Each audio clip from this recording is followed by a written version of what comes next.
इस वीडियो में आप सभी दर्शकों का स्वागत है।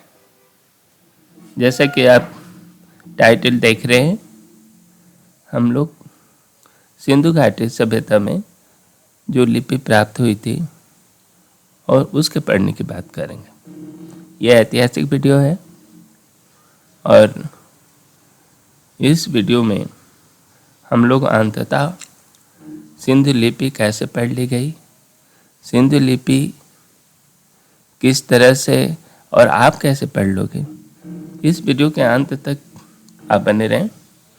और वीडियो के अंत में आप बिल्कुल सिंधु लिपि के पढ़ने की स्थिति में आप भी आ जाएंगे। ये लिपि बहुत ही आसान है और आसानी से पढ़ी जा सकती है, बहुत ही वैज्ञानिक है, तो इसमें कोई इशू नहीं है कि आप नहीं पढ़ पाओगे।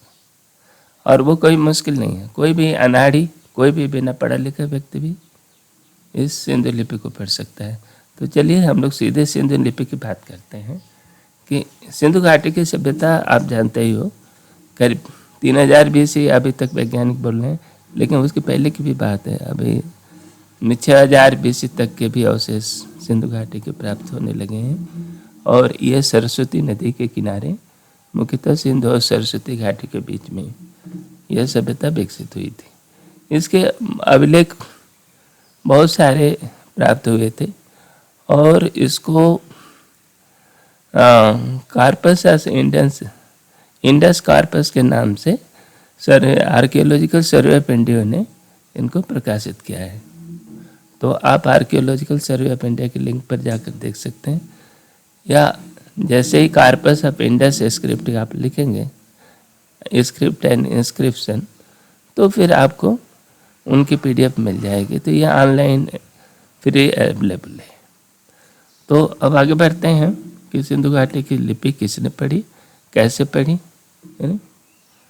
ये सिंधु घाटी की लिपि को पढ़ने का काम किया है मिस्टर यज्ञदेवम ने, है ना। ये अमेरिका बेस्ड हैं और इन्होंने यज्ञदेवम ने ये क्या है, इनकी आर्टिकल है, अकेडेमिया पे छपी है और ये क्रिप्टोलिथिक डेसिफरमेंट ऑफ इंडस स्क्रिप्ट के नाम से, ठीक है। और इनकी लिंक है, ये सामने नीचे हमने दिया हुआ है, इसको हम डिस्क्रिप्शन में भी देख सकते हैं। आप इनका डिटेल आर्टिकल दे सकते हैं। आर्टिकल चूँकि अंग्रेजी में है और तो इसलिए हमें नहीं लगता कि हिंदी वालों को बहुत ज़्यादा इसको पता है।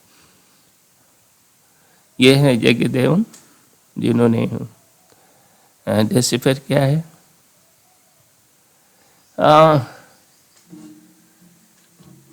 अब ज़रा देखते हैं कि सिंधु घाटी के लिपि के बारे में थोड़ा सा एलिमेंट्री जान लेते हैं, बहुत बड़ा नहीं करने वाले हैं।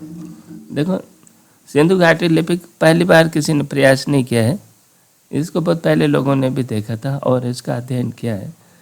महादेवन एक आर्कियोलॉजिस्ट हुए हैं और उन्होंने बताया था कि सिंधु घाटी में संकेतों की संख्या 417 है, ठीक है।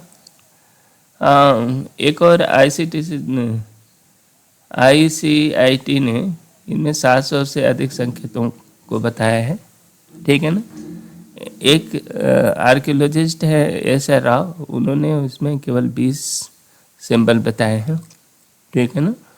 अब और कई वैज्ञानिकों ने भी अध्ययन किया है इसमें और कई ने 71 संकेत बताए हैं, हाँ?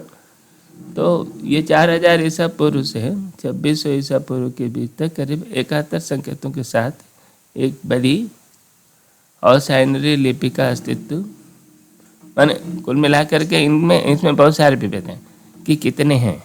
अब हम लोग जानेंगे कि ये एक्चुअली है क्या। देखो, ये सिंधु घाटी की लिपि जो है एक चित्र के रूप में है ना। अभी हम लोग आगे देखते हैं कि वजह क्या है कि इतने लोग में मतभेद क्यों है। मतभेद को आप वो चित्र देखोगे, अच्छा ठीक है, ये इसके बारे में हम लोग अलग से चर्चा करेंगे। अब ये जो है दूसरी बात, सिंधु लिपि जो है वो दाएं से बाएं लिखी गई है। कहाँ से लिखी गई है, दाएं से बाएं लिखी गई है ना। दाएं से इस साइड से स्टार्ट करके जैसे उर्दू लिखी जाती है वैसे लिखी जाती है, लेकिन केवल दाएं से बाएं ही नहीं है, करीब 83% इसके जो पढ़े हुए अभिलेख हैं सब दाएं से बाएं लिखे गए हैं, लेकिन 6.5% ऐसे भी हैं जो कि बाएं से दाएं भी लिखे गए हैं। ठीक है ना। तो अच्छा, वजह क्या है कि जैसे जैसे लिखते हैं तो ये जो लेख है वो ये बाएं साइड में आ करके और ये क्राउडिंग हो गए हैं, यहाँ आ करके हो गए हैं, टेढ़े हो गए हैं, क्राउडिंग हो गए हैं। जैसा कि यहाँ स्पेस की कमी पड़ती है तो हम लोग करते हैं कि अंत वाले चर्च में ये अक्षरों की क्राउडिंग हो जाती है, भीड़ बढ़ जाती है। बिल्कुल उसी तरह की ये चीज़ देखने को मिलती है। तो अनुमान ये लगाया गया था कि ये दाएं से बाएं लिखी जाती है। चलो, ये पहली बात, ये नंबर इतने ज़्यादा क्यों हैं उसकी हम लोग चर्चा करते हैं। यहाँ हम लोग इस बात की चर्चा करेंगे कि चिन्हों की संख्या इतनी ज़्यादा क्यों हो गई है। देखिए, ये एक सिंपल चिन्ह है, सिंपल, ये घोड़ा है ना, घोड़ा या गधा जो भी है। मैं इसको संस्कृत में, वैदिक भाषा में इसको मय कहते हैं, मय। ठीक है ना। अब इसका क्या है, इसका पहला अक्षर जो म है, म के लिए इन्होंने ये रिजर्व कर लिया, ये घोड़े को। तो वो घोड़े के चित्र को जहाँ भी वो देखेंगे उसको म पड़ेगा। ठीक है ना। जैसे हम लोग क ख ग घ पढ़ते हैं उसी तरह से इस चित्र के लिए म के लिए रिजर्व कर लिया। ठीक है।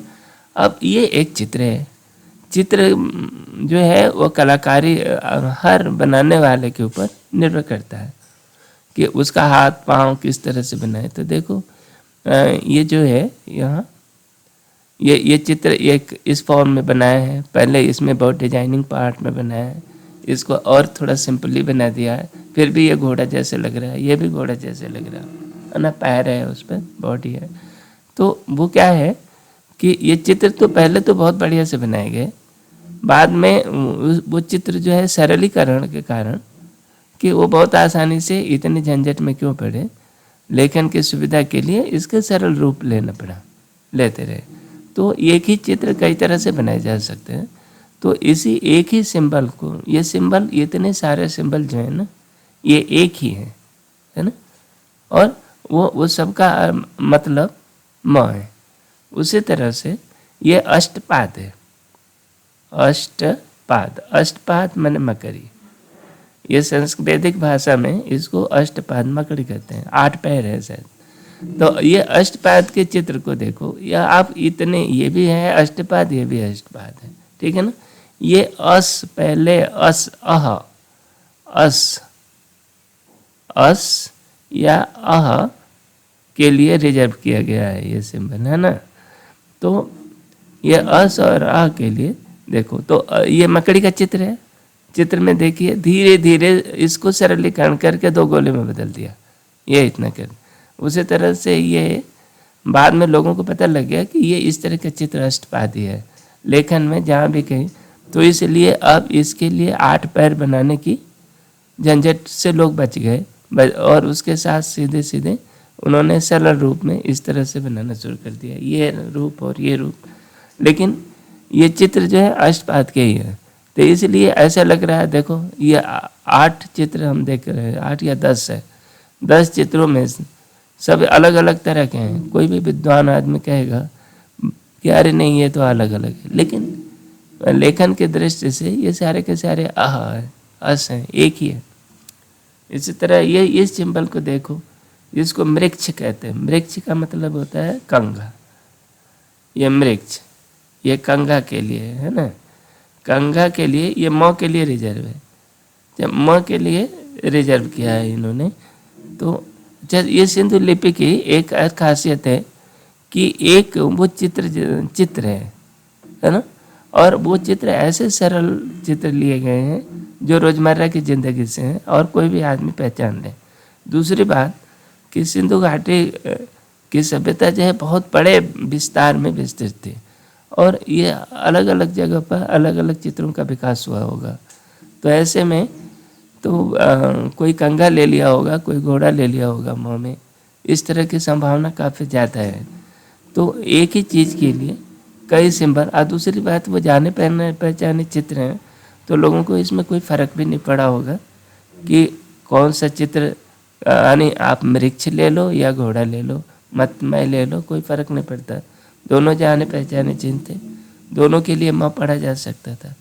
तो इसलिए ये वृक्ष, देखो वृक्ष भी सरलीकृत हो रहा है। ये ऐसा, पहले ऐसा था, ऐसा इस तरह बदल गया। इसी तरह ये पान का पत्ता है, इसको भक्ष पत्र कहते थे। भक्ष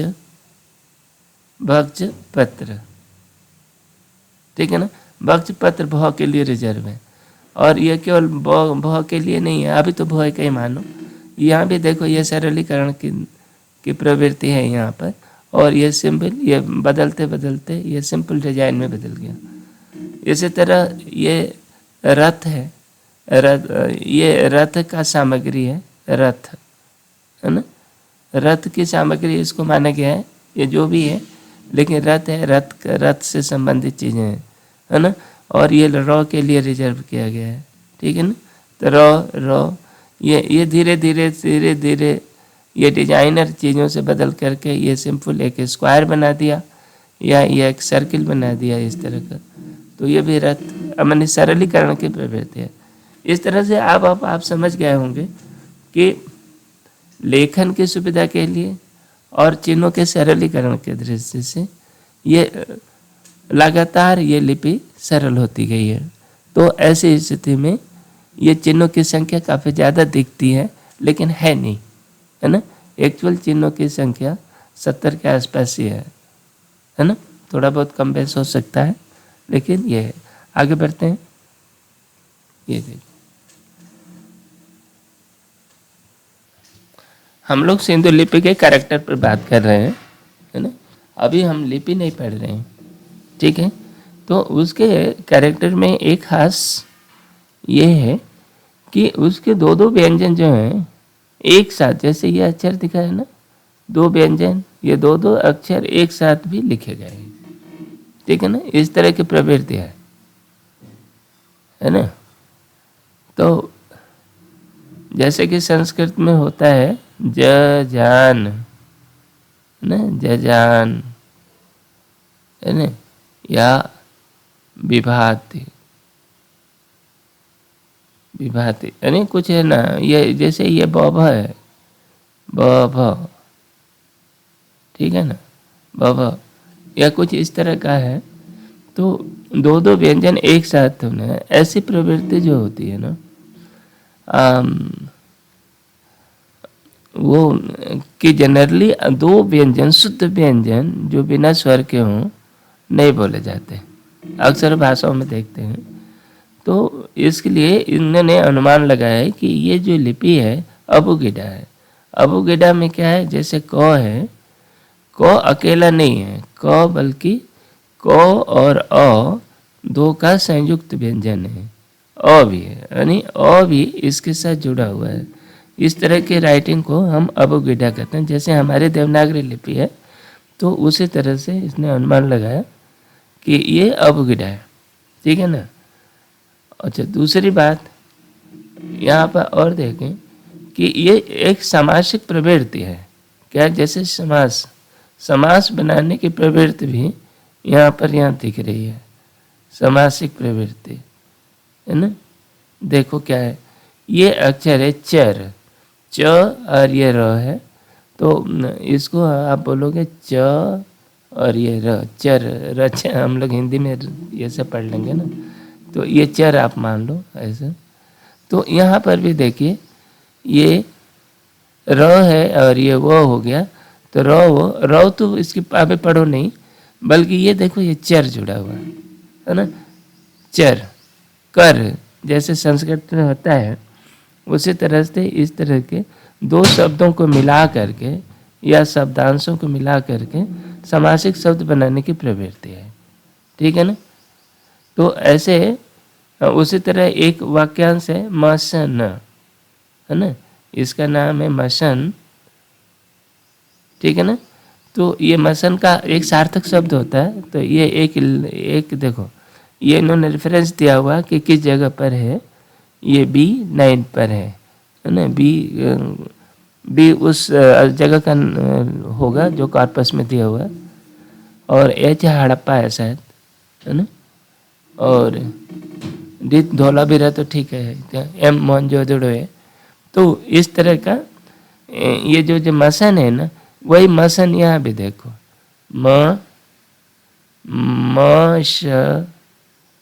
मशन, ये है मशन, है ना।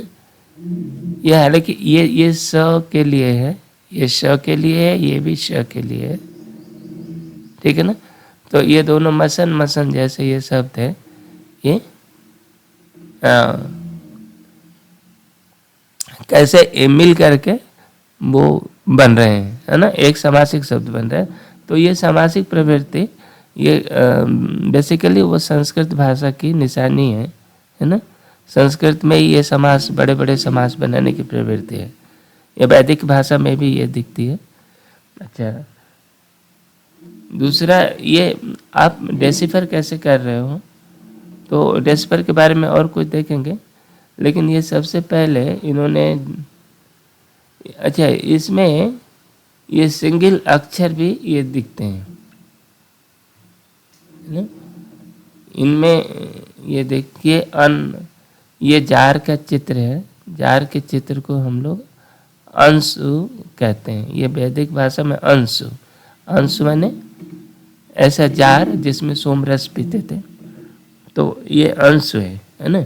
तो ये एक ही शब्द 3 बार आया है ना। इसका नाम अनन, ये ऐसा अनन माने ऐसा जीवित प्राणी, ठीक है। और ये देखिए ज ये 2 बार लिखा गया है ना, एक ही शब्द ज है ना। ज का मतलब होता है योद्धा, वीर, है ना, जो युद्ध करता है। उसी तरह अन शब्द भी है। अन्न का अर्थ होता है प्राण, ठीक है ना। ये आगे और भी देखेंगे। तो ये इस तरह से ये ऐसे शब्दों का, सिंगल शब्दों का ऐसा सिस्टम है। और ये लिखा है किसी ने, तो इसका एक सार्थक अर्थ होना चाहिए। तो ये जो है डेसिफर करने की कुंजी देता है। अब डिक्शनरी में ढूंढ रहे हैं कि इस तरह के शब्द क्या है जो एक ही अक्षर से मिलकर बने, ठीक है ना। तो ऐसे एक अक्षर के, 2 अक्षर के, 3 अक्षर के शब्द देखें, और उसमें ये इन अक्षरों का मान वो गेस करने में मदद मिलती है, ठीक है ना। तो जैसे जैसे इसको अन पढ़ लिया आपने, अन ये जो जार है ना, अंशु का अंग के रूप में है, और कई जगह अनुस्वार के रूप में भी है ना। या जो नेसल वर्ड होते हैं, य, ठीक, ङ, और एक म से तो नहीं है, म के लिए तो अलग ही है। तो ये जो अनुनासिक स्वर जो व्यंजन हैं, वो ये अंश से शुरू है। तो अब जब ये आप ये देखें, तो आप एक एक शब्द के आधार पर डिक्शनरी खोज करके इन्होंने इनकी वैल्यू पता लगाई, ठीक है ना। अच्छा, अब ये भी शब्द है, अन और ज से मिल करके अभी 2 की वैल्यू मिली, तो इसको आप कह सकते हो कि यह अंज है ना, या इसको अंज है ना। ये सार्थक शब्द है। और इसी तरह से ये जनवी शब्द है, ये दोनों ही सार्थक बन रहे हैं। देखो ये इससे ये भी पता लगता है कि ये जो है स्क्रिप्ट है ना। ये देखो जो को आप पहले रख लिया तो अंज हो गया, और इनको बदल दिया तो जन हो गया, और दोनों ही सार्थक शब्द बन रहे हैं, ठीक है ना। इससे ये पता लगता है कि ये जो है केवल खुरापात के लिए नहीं है, बल्कि ये जो है चित्र है, चित्र जो बने हैं वो लेखन के लिए हैं, अक्षर हैं। अच्छा, ये एक और प्रवृत्ति देखती है कि दो संयुक्त अक्षर भी देख रहे हैं, है ना? जैसे ये ज है और ये र है ना? दोनों को मिला करके दो स्ट्रिंग को, दो चित्रों को मिला दिया है इसमें संयोग। यहाँ पर देखिए एक अक्षर र का सिंबल है और ये दूसरे ई का सिंबल है, तो इसको इन्होंने ऊपर और नीचे करके इसको इसको री कर दिया, है ना? इस तरह, इसी तरह अ का सिंबल है और ये ध का है, तो इसका अर्थ हो गया धा, है ना? तो ये संयुक्त अक्षर मिला दिया है, इस तरह से चिपका दिया है। तो ये प्रवृत्ति, जैसा कि वो चर्चा हो रही थी कि ये नंबर चित्रों की संख्या ज़्यादा क्यों है, तो ये संयुक्त अक्षर की भी इस लिपि में कई जगह प्रवृत्ति दिखी गई है और जिसका बहुत व्यवहार हुआ है। अच्छा, अब इसके पढ़ने में मदद करने के लिए बहुत सारी बातें हैं, केवल एक दो चीज़ों की वजह से ये नहीं डिसिफर नहीं हुई, बल्कि इसमें सबसे इम्पोर्टेंट रोल जिसने अदा किया है वो है ब्राह्मी और सरस्वती लिपि दोनों मिक्स वर्ड भी मिलते हैं। जो ब्राह्मी आपका, अशोक की ब्राह्मी का नाम आपने सुना होगा, है ना? ब्राह्मी, ये जो लिपि है ब्राह्मी लिपि, वस्तुतः ये सिंधु लिपि का, ब्राह्मी लिपि एक परिष्कृत लिपि है, परिष्कृत एडवांस लिपि, जिसमें हर अक्षर के लिए एक ही सिंबल है, वो रिजर्व किया हुआ है, ठीक है ना? लेकिन ये ब्राह्मी लिपि अशोक के समय में अचानक कैसे प्रकाश में आ गई, कभी किसी ने पूछा? अचानक कोई भी लिपि विकसित होती है, ब्राह्मी लिपि के पीछे भी बैकग्राउंड में भी कुछ होना चाहिए, ठीक है ना? ब्राह्मी लिपि वस्तुतः सिंधु लिपि का मानकीकृत रूप है, ठीक है ना? अब ब्राह्मी लिपि एक दिन में तो आ नहीं गई होगी, बीच में ऐसे भी परिस्थिति, ऐसा भी सिस्टम बना होगा जिसमें ब्राह्मी अक्षर और सिंधु अक्षर, यदि हम ये परिकल्पना करें कि सिंधु लिपि से ब्राह्मी लिपि विकसित हुई, ठीक है ना? ये ब्राह्मी की ओर आप गए, ये इंडस से आपने ब्राह्मी की ओर गए, तो एक दिन में तो विकसित हुई नहीं, और इसका मानकीकरण में भी काफ़ी समय लगा होगा। तो और ये बीच में ऐसा भी समय आया जिसमें कि इंडस सिंबल और ब्राह्मी सिंबल मिक्स रूप से लिखे जाते रहे, और वो मानकीकरण में भी कुछ लोगों ने कुछ चीज़ों अक्षरों को मानक मान लिया, कुछ लोगों ने कुछ अक्षरों को मानक मान लिया, ठीक है? ऐसे में ब्राह्मी और इंडस अक्षर मिक्स होकर लेखन भी मिलते हैं, और ये एक जगह नहीं, काफ़ी बड़े पैमाने पर, बड़े एरिया में, ठीक है ना? ये देखिए,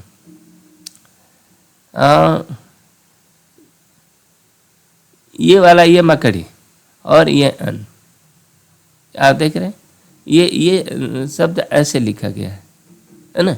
ये देखो, ब्राह्मी का च है, चा, प, तो ठीक है, ये तीन शब्द ब्राह्मी के हैं, ठीक है ना? अब अशोक के ब्राह्मी से आप मिलाओगे तो इसको आप पढ़ोगे चा, प, य, और ये देखो अश, यशम, ये यश, ये श और म, ये मकड़ी आ गई और ये जार आ गया। देखो, इसको इन्होंने प्रोविजनल पढ़ा है, और ये चाप यशम का, ये कहाँ है? ये कीलड़ी में है। कीलड़ी में 600 BC के इसकी कार्बन डेटिंग हुई कि कीलड़ी ये हमारे तमिलनाडु में मिली है। तो ये लेख जो है इसको चाप यशम पढ़ा गया है। चाप यशम, जिसको कि धनुष चलाने में, चाप चलाने में जो यश प्राप्त करता है ना? चाप धनुर्विद्या में प्रवीण है ना, वो चाप यशम। अब ये दो अक्षर देखो, ये समझने के लिए काफ़ी नहीं है कि ये मकड़ी है, हस सिंधु लिपि, और ये अब यह देखिए यहाँ भी ये भी ह, ये जो है ये जो सिंबल है ना ये सिंधु का है। ये म है ना, ये जो है ये म का सिंबल है। अभी देखेंगे कि ये म क्या है, ये इसे घबराने की बात नहीं है, मगर मुख्य बात ये है, देखो ये म और ये अस मकड़ी, ठीक है ना। तो ये दोनों देखिए सिंधु के हैं, और इसको पढ़ा गया है अमहस, ठीक है ना।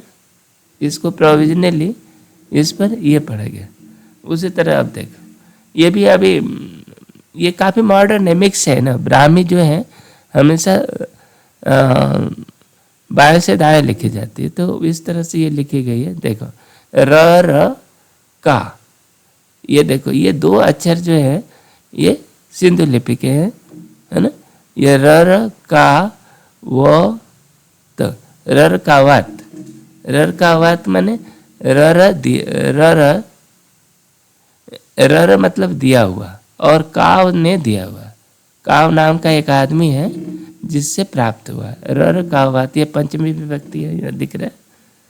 तो ये रर कावात यहाँ में ऐसे भी ये कहाँ मिली है, अनाकोडी 300 BC, है ना। ये देखिए अभी भाषा की कोई बात नहीं हो रही है, ये लिपि पढ़ रहे हैं, ठीक है ना। ये कैसे मिक्स है। अब ये देखिए ये सिंबल, ये मकड़ी है, स्क्वायरल का ये जो सिंबल है कि स्क्वायरल पर शुरू में ऐसे बनाया और इसकी ऐसे पूंछ भी बना देते थे, बढ़िया। तो ये स्क्वायरल हो गया, ठीक है ना। और इसमें कहीं पूंछ भी आती थी, बनाते थे। अभी देखोगे कि बस आप किस तरह से ये स्क्वायरल की पूंछ भी बनी हुई आप चित्रों में बहुत बढ़िया देखी हुई है। तो ये जो है ये अब ये इसको ह पढ़ा है, ठीक है ना, ह पढ़ा है। तो ये भी ये वराह, ये ब्राह्मी अच्छे में पढ़ी जा चुकी है, इसको जेम्स प्रिंसेप ने ऑलरेडी पढ़ चुका है, ठीक है ना। अब वो स्टैंडर्ड रूप हो गई है। तो अब इसी तरह कापरवुड 1800 BC का में ये देखिए ये संखात किम रठम डय, ये श है, ये देखिए ये अक्षर, ये ख है, ये ब्राह्मी का है, ये ब्राह्मी का है, क है, ये म आ गया, ये मछली है ना। ये जो मछली है, मछली आप ऐसा बनाते हो, मछली के ऐसे शुरू में देखेंगे कि ये मछली बहुत बढ़िया से चित्र में बनी है, ठीक है ना। तो ये संखात की रठम डय, ये अक्षर है, ये रो है ना, और ये देखो म आ गया। ये जो अक्षर है ये किसके हैं? अच्छा ये भी ठ भी सिंधु लिपि में मिलता है। तो रठम डयम ये 3 सिंधु के अक्षर है।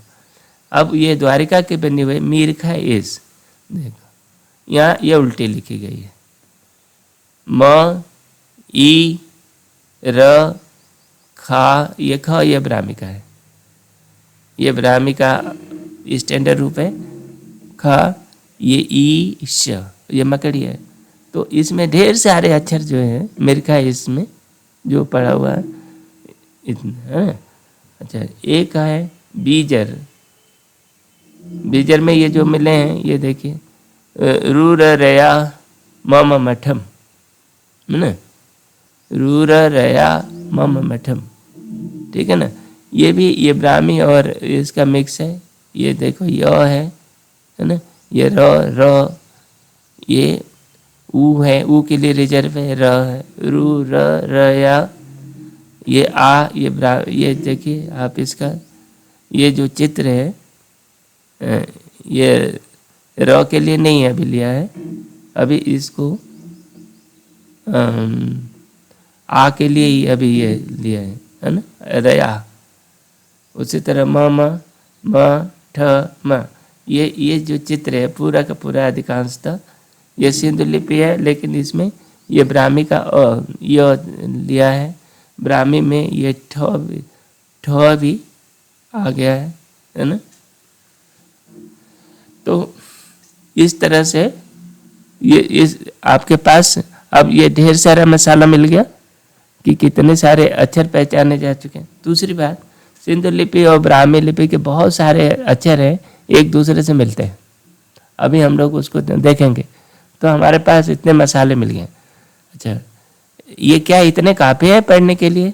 जी हाँ, इतना पढ़ने के लिए काफ़ी है कि जब प्रिंसेप ने ब्राह्मी का आविष्कार किया, ब्राह्मी का डेसिफर किया था, तो उसके पास सिर्फ देखो वो सब थे दा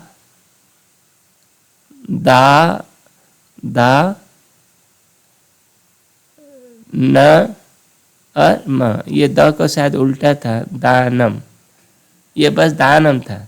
यह शायद प्रिंसेप वाला दो ब्राह्मी का ऐसे लिखते हैं, दा न म, ऐसे लिखते थे, ठीक है ना। इस तरह ये दो शायद ये बदल दिया हमने, ऐसे लिखते थे, ठीक है ना। तो दो और नौ उसने पाया था। उसी तरह से वो मिला था, अगाथा क्रिस्टी का एक सिक्का मिला था। तो सिर्फ ये दो चीज़ों के आधार पर और बाकी हिस्टोरिकल बैकग्राउंड के जो इंडियन लिपि है ना, उसके आधार मानते हुए उसने ब्राह्मी लिपि पढ़ी। हमारे पास तो थोस में ये ऐसे बहुत से एविडेंस आ गए जिसमें कि आप ये देख रहे हैं, इसके साथ साथ ब्राह्मी और सिंध लिपि के करीब 50% शब्द अक्षर जो है एक दूसरे से मिलते हैं। अभी आप उसको देखेंगे। अच्छा, अब पढ़ने की बात करें, पढ़ा क्या? इसमें थोड़ी सी एक कलाकारी और है इसमें। किसमें? सिंधु लिपि में। वो ये है कि वो सिंबलों को एक दूसरे से अलग दिखाने के चक्कर में उन्होंने बहुत सावधानी बरती है। देखिए, इसके लिए इसमें हम बात कर रहे हैं, देखो इस वर्ण की बात कर रहे हैं, है ना, वर्ण जज।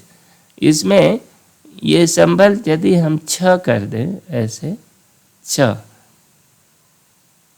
तो ये शश है, संस्कृत का शश, षष्ठ, षष्ठ, है ना, छ है षष्ठ। इसको श के रूप में इन्होंने रिजर्व किया है, ठीक है ना। लेकिन यदि ये वर्ड लिखा और इनके बीच में इन्होंने इतना स्पेस दे दिया, ठीक है ना, तो इसका मतलब ये है कि ये श में और ये और इसी का मिलता जुलता ये तीन अक्षर का ऐसे ज के लिए रिजर्व किया है, ठीक है ना। तो ये ज और श में भ्रम न हो इसके लिए इसमें बीच में पर्याप्त स्पेस दिया है, इसलिए इसको पढ़ा है। ये वो है, ये ब्राह्मी का वह भी ऐसा ही होता है, वो ब्राह्मी का वह रहता है। और ये र तो है ना, र क्यों लिया है अभी हम लोग देखेंगे। तो ये है वर्ण, वर्ण जज, ऐसा योद्धा जो कि जो चुना हुआ है ना, चयनित योद्धा, इसको आप क्या कर सकते हो। तो इस तरह से ये इन दोनों में अंतर करने के लिए ये सावधानी, दोनों में स्पेस दे दिया है। उसी तरह से ये देखिए, इसमें जो और स एक ये भी है, ये ऐसे दो लाइनें दिया, ये स के लिए इन्होंने रिजर्व कर लिया है। अब ये स और ये तीन लाइनों में कोई कोलिजन ना हो, इसलिए ये दो लाइनों को इन्होंने तिरछा कर दिया है। देखिए, ये उ है, अनुष, है ना, अनुष, अनुष या श क्या होगा, तो ये अनुष कर दिया, तो इसको आप स पढ़ो, बस ये कहना चाहता है, ठीक है। अच्छा, एक चीज़ और है कि ये श लिखने की एक प्रवृत्ति, तीन ऊपर तीन नीचे, ऐसा, इसको भी इन्होंने स पढ़ते हैं, स या श, षष्ठ का ये श, इस तरह से वो पढ़ते हैं। तो अब जब स पढ़ना हो तो इनको एक दूसरे के ठीक नीचे ये लाइनें खींच दिया, तो ऐसे स करते हैं। लेकिन यदि ऊपर नीचे संयुक्त व्यंजन बनाना है, ज ज तीन, और ये इसके नीचे ये कर दिया ऐसे, इन दोनों का स्पेस देखिए, ये तीन ये सीध लाइन में नहीं है, इसको ज के रूप में पढ़ रहे हैं, है ना। तो ये इस तरह के ये 2-3 लेखन संबंधी ये इस तरह की प्रवृत्ति देखने को मिलती है। आगे बढ़े तो आपने ये बरड़ देख ही लिया, ये तिरछा वाला ये हम लोगों ने देख लिया, है ना। और ये अवज्य देखो, ये अ है, ये व है, व अ व, और ये व है, ये इसको व के लिए रूप में रिजर्व किया है, और ये ज है ना। तो वज्य, अ व वज्य, ये है, ठीक है ना। तो अवयज्य के लिए करना है। इसमें जो ये बताना ये चाहते हैं कि ये 2 लाइनें ऊपर और बिल्कुल उसके सीध में नहीं किया, बल्कि ये 3 लाइनें इसके नीचे कर दिया, है ना। लाइनें पैर एक ही सीध में नहीं है, तो इसका अर्थ है कि 2 अक्षर अलग अलग है, ठीक है ना। चल अब वो कुछ सिंबल यूज हुए हैं, देखिए ये वो के लिए 2 लाइन, बहुत छोटे छोटे 2 लाइनें लगा दिया तो वह कर दिया है, और यदि 3 बड़ी बड़ी लाइनें लगा दिया तो ज हो गया, 4 बड़ी बड़ी लाइनें लगा दिया तो इसको च कहा। च देखो ये ज तो स्पेशल रूप में ज पहले इन्होंने रिजर्व कर लिया था, वह संस्कृत में वह वी का अर्थ मतलब 2 होता है ना। वैदिक में वी भी चलता था, तो वी कुछ है, तो इसको 2 के लिए उपयोग होते थे। ये चतुर चतुर होता है ना, चतुर 4 चतवार, ये चतुर, तो ये च उससे च लिया है, और ये न है ना, ये तो है, तो त्रि, ये त्रि से त लिया है ना। और कई जगह तरह के रूप में भी ये सीधे उपयोग किया है, ये श है, ठीक है ना। तो ये जो अक्षर हैं इन दोनों में ये बहुत आते हैं, तो इनका आप उपयोग, इनको बस यहीं दिखाने का मतलब है कि ये 2, ये जो है वो के लिए रिजर्व है, ये ज के लिए है, ये च के लिए है, और ये मन और पूरे लाइनों से दिया है तो इसलिए ये 9 है ना, और ये त्र है। तो इनमें 9 और त का अंतर ये समझना चाहिए, ये श का अंतर समझना चाहिए, ये तो और श का जो एक ही जैसे लेखन में है, लेकिन इनका मतलब समझना चाहिए कि उनका उद्गम बेसिकली कहाँ से हुआ हम लोग देखते हैं।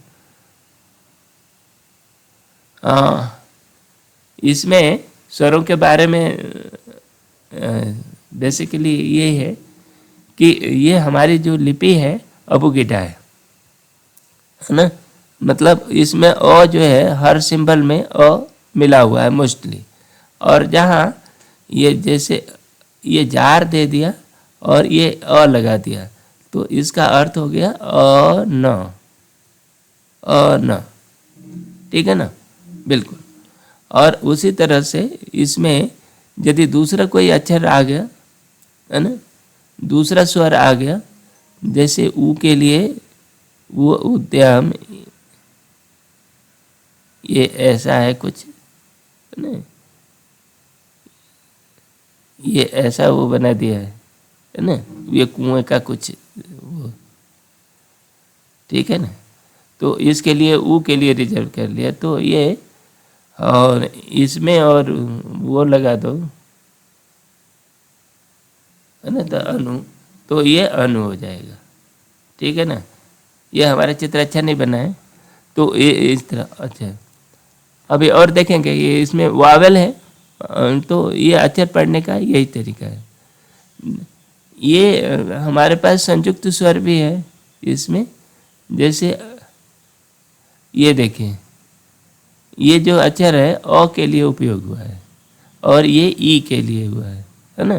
तो इसलिए आय को सीधे आय जैसे कोई सिंबल नहीं है, इन्होंने ऐ के रूप में पढ़ा है ना, ठीक है ना। ऐ हो गया, औ के लिए शायद इस तरह का हो कहीं, लेकिन ऐसा शायद इनको कॉर्पस में कहीं दिखा नहीं। औ, है ना, तो वो से ही काम चलाते होंगे या औ। तो ये इस तरह के ये संयुक्त व्यंजन जो हैं, इस तरह लेखन की प्रवृत्ति है। बोलते क्या होंगे आप नहीं बता सकते, लेकिन ये ऐसे ही एक टेंडेंसी है। अब बोलने के मामले में तो अनुमान ही लगाएंगे। अच्छा,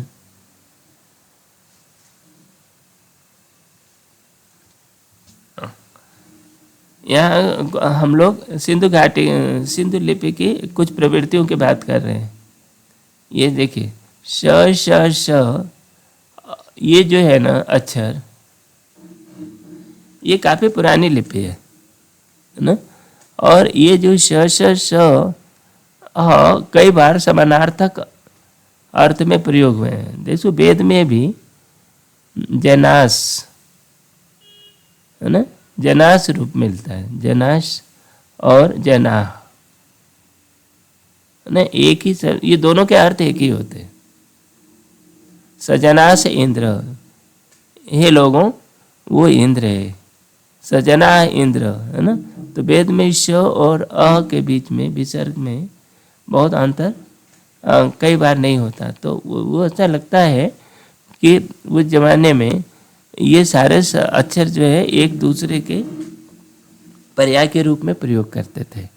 यहाँ भी सिंधु में भी ये इनके जो सिंबल्स हैं श श श के, एक दूसरे के लिए प्रयोग हो गए हैं, है ना। तो इनके सिंबल में बहुत क्लियर कट अलगाव हम नहीं देखते, ठीक है ना।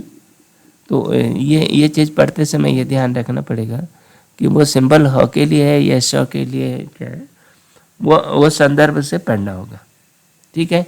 उसी तरह ये जार का जो चिन्ह है, ये सभी अनुनासिक व्यंजनों के लिए है। अनुनासिक व्यंजनों में ये जार वाला ये जो है ना, ये सिंबल ये यों के लिए है ना, यों ङ। तो ये ङ के लिए भी प्रयोग है और ण के लिए भी प्रयोग है और कई जगह न के लिए भी है, ठीक है ना। तो ये जो है इनमें बहुत ज़्यादा अंतर कर पाना संभव नहीं हो पा रहा है। हो सकता है रिफाइन हो तो शायद उसमें कुछ मिले। तो अच्छा, अब इन्होंने एक ये शब्द देखे, ये इस शब्द को, ये अन है और ये अंग पढ़ोगे ना, अन व स, ये अक्षर है अनवस, है ना, इसका पढ़ा है। और ये तो अन है, अंग तो आप सभी जान ही गए, ये अ के लिए रिजर्व है, तो अन वो, ये वो, और ये सोपान है। सोपान माने सीढ़ी, सीढ़ी है, सीढ़ी इन्होंने बना दिया, है ना, इसी को सोपान कहते हैं, है ना। तो ये सोपान, अब आप ये देख लो कि अन अ न, तो ये अन के आगे अ लगा दिया, तो जिससे कि आप अणवस न पढ़ो। आप इसको अणवस भी तो पढ़ सकते थे ना, ये निरर्थक शब्द हो जाएगा। लेकिन जब आप अनवस पढ़ेंगे तो अनस्टॉपिंग, अनस्टॉपिंग मैंने जो अनस्टॉपेबल, जो लगातार चलता रहे, कंटिन्यूअस, अणवस, ठीक है ना। इसलिए इसको पढ़ा अनवस। इस कंफ्यूजन को दूर करने के लिए ये अन में अ लगा दिया, ठीक है। तो हाँ, अब हम लोग डिस्पेरमेंट की बात करते हैं कि उसको कैसे इन्होंने पढ़ा।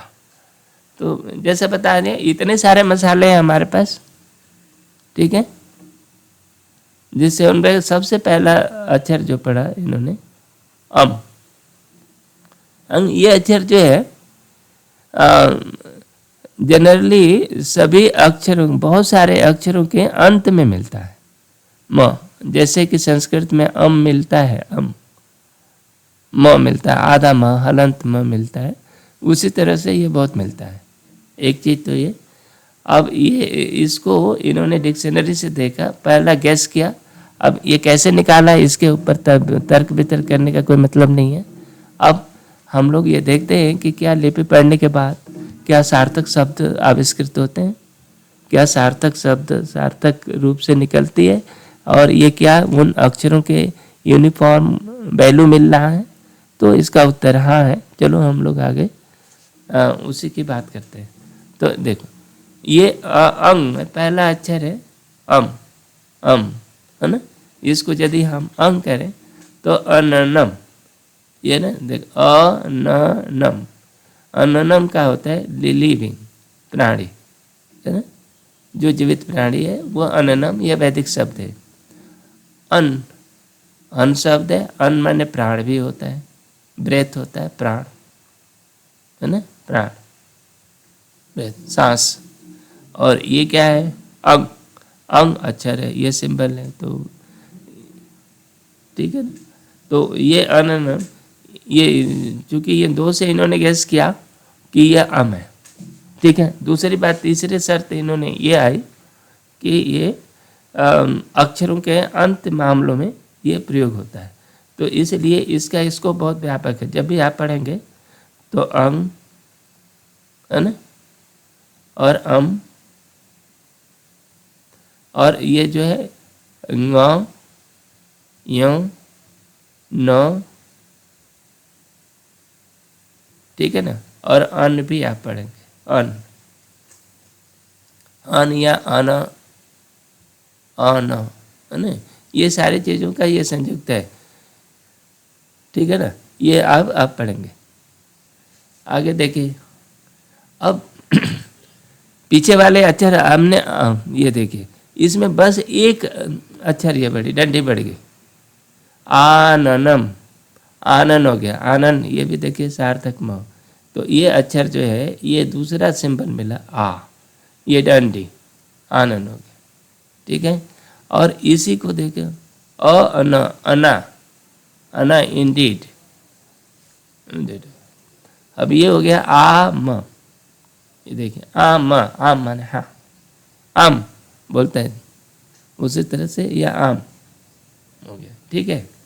अब इसके तीसरा वर्ड जो डेसिफर कर रहे हैं द, ये ब्राह्मी का भी ध शब्द है, ब्राह्मी का ध भी है, तो ये द, ध, ये दोनों ही अर्थों में, दोनों ही मान रखता है अभी फिलहाल, है ना। तो ये देखिए अब, और ये आया कहाँ से, ये धनुष से आया, ये बिल्कुल सिंबल है धनुष का। कई जगह ये इसका सिंबल में धनुष की डोरी भी बनी है ऐसे, और यह बाण भी चढ़ाया हुआ है, ऐसा भी मिलता है, ठीक है ना। तो अब ये देखिए, अब हम आपने पहले पढ़ चुके हैं, अब ये नया सिंबल द है, तो इसको अंध, इसमें किसी को चिंता दिक्कत नहीं होनी चाहिए, ये ब्राह्मी का ध है ना, तो इसको अंध, अंध, और इसको धन, देखो ये चिन्ह धन, ठीक है, ध अन धन, और ये ध में आ की मात्रा लगा दिया धा, ठीक है। तो धन, ये किस तरह से ये हम लोगों ने ये तीन अक्षर पढ़ लिया। इस तरह से आगे बढ़ते जाएं और एक एक करके अक्षरों की श्रृंखला, ये अक्षर खुद ही खुलते चले जाते हैं। और इसका एक काफ़ी लंबा चौड़ा वो है, मैं उसके लिंक आपको दे देता हूँ, दिखा देता हूँ। तो इसको पढ़ने कैसा पढ़ा, डिस्कस करने में उनको थोड़ी सी ज़रूर मेहनत लगी है, काफ़ी मेहनत करनी पड़ी, काफ़ी मनन करना पड़ा होगा। तो इस तरह एक एक करके किस तरह से डेसिफर हुए, है ना। अब यहाँ हम देखते हैं कि क्या चीज़ डेसिफर हुआ, और डेसिफर के बीच में एक लॉजिक है, ठीक है ना। देख अब ये जो हमारी जो ब्राह्मी लिपि है, वो ब्राह्मी, वो पूर्ण रूप से विकसित ब्राह्मण और एब्स्ट्रैक्ट लिपि है। एब्स्ट्रैक्ट माने वो अक्षर जो है अपने मूल चित्र से काफ़ी कुछ भूल गए हैं, क्योंकि कोई नहीं जानता कि वो किन मूल चित्र से पैदा हुआ, यदि आप ये सोचो। लेकिन ये जो सिंधु लिपि है, ये बेसिकली चित्र से शुरू हुई, एक पर्टिकुलर चित्र से शुरू हुई। हालांकि वो पूरी चित्रलिपि मिस्रियों की तरह, इजिप्ट की तरह ये चित्रलिपि नहीं है, बल्कि ये चित्र की तरह पैदा हुई है। तो लेकिन हम इसमें चित्र बरकरार है, आप चित्र पहचान सकते हो। देखिए ओ के लिए जो सिंबल हैं, इतने सारे सिंबल हैं। तो ये देखिए, जैसा हमने बताया था कि सिंधु घाटी की सभ्यता काफ़ी बड़े एरिया में थी और इसके लेखन कला जो अलग अलग क्षेत्रों में विकसित हुई होगी, तो हो सकता है इसमें एक रूपता न हो, या लोगों ने एक रूप बनाने की चिंता नहीं किया, क्योंकि ये जाने पहचाने चित्र थे। ठीक है ना। तो एक ही जगह पर हुई भी होगी, तो अब उन चित्रों को पहचान लेते थे, तो इसकी कोई चिंता नहीं होगी, तो ढेर सारे चित्र बन गए। जब पहला देखिए ओ के लिए ये है, ये पहला, ये एक अयुग। युग का अर्थ होता है दो, अयुग का मतलब होता है एक, मतलब जो दो नौ। ये सिंबल केवल इतनी से लिख दिया, एक डंडी एक। दूसरा ये आदमी है, आदमी को वेद भाषा में आयु भी कहते हैं, आयु भी कहते हैं। ये जगदेव ने जो समझा है और जितना उनकी जानकारी है, उनके हिसाब से इन्होंने कलेक्ट करने की कोशिश किया है। वेदों के जो प्रकांड विद्वान होंगे, वो इन शब्दों में और इस सिंबलों के नामनक्लेचर में वो अपने स्तर पर संशोधन कर सकते हैं, उनको और बेहतर नाम दे सकते हैं। लेकिन ये जो सिंबल है ओ के रूप में डेसिपेट किए गए हैं, है ना।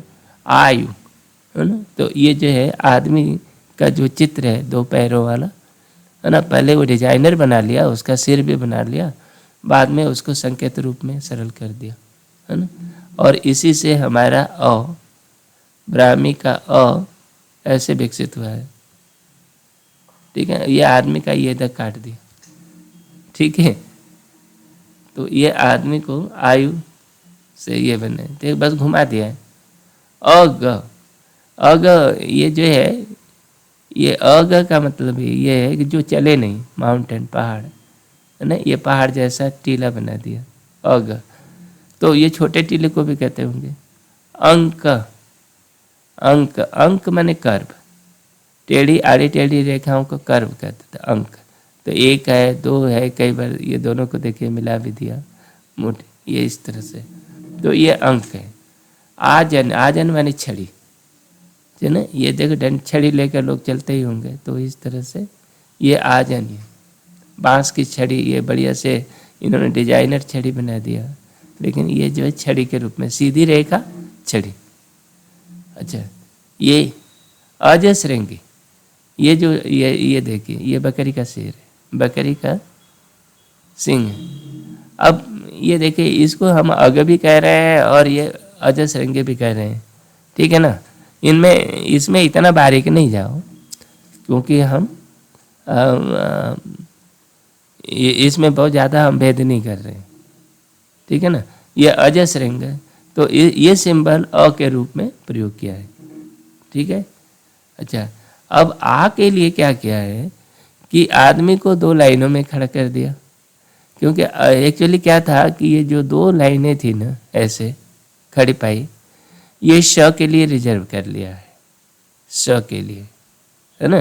तो स के लिए रिजर्व कर दिया, तो अब एक दो बार तो दिखा नहीं सकते, तो इससे बचने के लिए इन्होंने आ के लिए ये आदमी को दो डंडियों में दो डंडे जमा दिया, या दो कर्व के बीच में डाल दिया, है ना। ये जो अ का सिंबल है, अ को ही दो बार लिख दिया, कई बार आदमी को ही दो बार बना दिया है।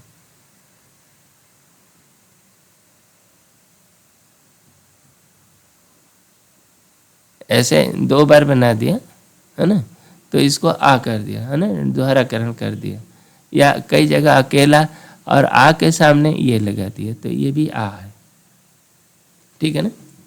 तो ये आ के लिए आप देखा क्या है, और ये इनका नाम क्यों रखा, आई क्यों पड़ा, तो ये जो है इनका पहला अक्षर, इन चित्रों के पहला अक्षर ओ या आ से शुरू होते थे। ठीक है ना। तो इस तरह से इन्होंने कैसे सिंबल चुने हैं, और बहुत ज़्यादा नहीं चुने हैं, इतने ही है सिंबल, और इनके वेरिएशन है। ये जो है ना, आप जो देख रहा है ना, इनके अपना वेरिएशन है। अच्छा, एक शब्द इशिका, इशिका, इस चित्र को इशिका मतलब होता है घास का पुला, है ना, घास फूस इकट्ठा कर दो और उसका एक पुला बांध लो, बना दो, ये ऐसा होता है। और इसको रस्सी से बांध दिया या इसको सुला दिया इन्होंने, तो ये रस्सी से बांध दिया, है ना। तो ये ईशी का कुछ है, ये घास का पुला है, ठीक है ना। तो ये ई के लिए प्रयोग हुआ है, ये अक्षर जो है ऐसे ई के लिए प्रयोग किया है ना, ये ई ईशी का। और वो 2 बार ई यूज कर दिया, स्मॉल ई, छोटी ई करा तो ये बड़ी ई कर दिया, है ना। बड़ी ई और छोटी ई को अलग करने के लिए इन्होंने ऐसा कर दिया। अब ये देखो ऊ के लिए उद्याम, उद्याम ये रस्सी का पुला, रस्सी का लूंठन कर लिया ना, लपेट दिया। रस्सियाँ एक लूणे में रखे जाती है ना, तो उसी तरह से ये उद्याम है ना, रस्सियों का लूंठन। ये रस्सियों का एक रोज यूज करते होंगे। और ये कुआं है, कुएं के चित्र को उद्पान, वेल, है ना, उद्पान, यहाँ से पानी लेते होंगे, तो ये कुएं के चित्र को इस तरह से बनाया है। लेकिन ये ऊ के रूप में, अब ये कुआं हमको तो कुआं नहीं लग रहा, लेकिन पता नहीं इसको कैसे उनके मन में आया होगा। तो ये रेफरेंस से ऊ पड़ा है, इसको आप हो सकता है कोई इसका बेटर सिंबल दे सकें। ये उपनियन, उपनियन वो हथौड़े को कहते हैं, है ना, ये हथौड़े को उपनियन है ना। तो ये ऊ के लिए प्रयोग किया है, ठीक है ना। तो ये चित्र काफ़ी आप वो हो गए। आप थोड़ा सा इनको उनके नाम से आप देखेंगे तो आप ये चित्र जो है आप पहचानने लगेंगे। अच्छा, एक के लिए एक शब्द जो है, एक ये जो सिंबल एक के लिए भी प्रयोग हुआ है, ए के लिए भी हुआ है। ओ के लिए ओपस, ओपस का अर्थ होता है खंभा, पिलर। तो ये जो है ओपस, ये ब्राह्मी का ओ भी है, ये ब्राह्मी का ओ भी है ना, ब्राह्मी में भी वो है ओपस। ये अंग, अंशु, अंशु जार वाला जो है, ये जार देखिए, जार कैसे था, पहले ये इस तरह से सजावटी बनाया, है ना, फिर बाद में इनको ये जार को सरल कर दिया और वी शेप में बना दिया, ठीक है। ये जार अंशु, इसको सोमरस पीने के काम में आता था। और ये जो है अंशु लैंप, लैंप ये जो है दीपक जो होती है ना, दीपक हुआ और दीपक में एक बत्ती लगा दिया, तो ये दीप और बाती, तो उसको भी अंश कहते थे। तो ये भी जो सिंबल है अंग की तरह, तो ये अन और अंग के लिए प्रयोग हुआ है ना। अब देखो मकड़ी, मकड़ी जिसकी बात करते थे वो अष्टपाद है, अष्टपाद अस, है ना, ये अष्टपाद के रूप में ये प्रयोग हुआ है। अह, इसका उत्तर है अस, और ये अह, है ना, ये दोनों रूप में ये प्रयोग हुआ है। अच्छा, अब देखिए अष्टन, आठ का जो सिंबल है, चार ऊपर 4 नीचे, 8 अष्ट, तो यह अस के रूप में अह, अस, अष्ट का ये अस शब्द ले लिया है, अस अह, तो ये अह या अस के रूप में भी ये हुआ। और 8 लाइनें भी, एक जिगजग भी एक दूसरे के नीचे ना करके, अब ऐसे भी 3 ऊपर 3 पर 2 नीचे, ऐसे भी बना दिया अष्ट के लिए। देखो 3 ये ऐसे,